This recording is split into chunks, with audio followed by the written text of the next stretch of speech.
एका गावात पती पत्नी राहत होते. त्यांना मूलबाळ नव्हतं आणि कुटुंबात दोघंच राहायचे.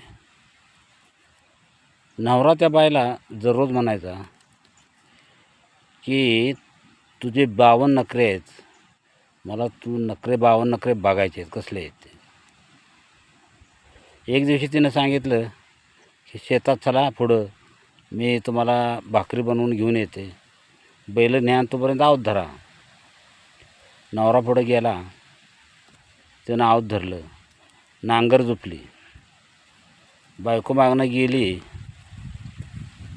आणि भाकरीची बुटी तिथंच ठेवली आणि एक मासा, तिनंच विकत घेतलेला मासा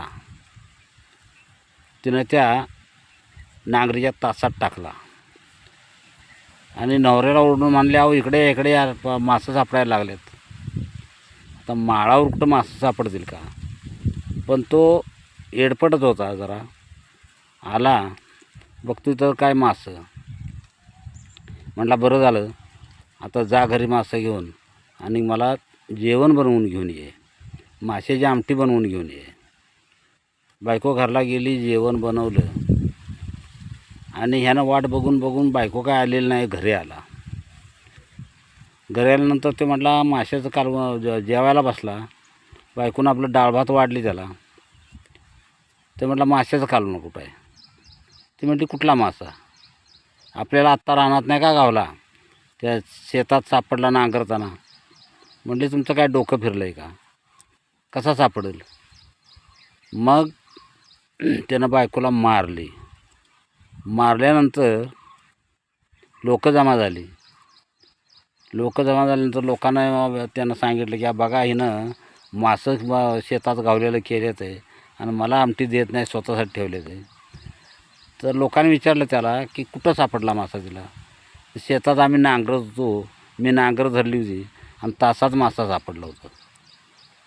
लोकांनी त्याला येड्यात काढलं की कसा मासा सापडला? नांगरताना काय शेतात मासा येतो का?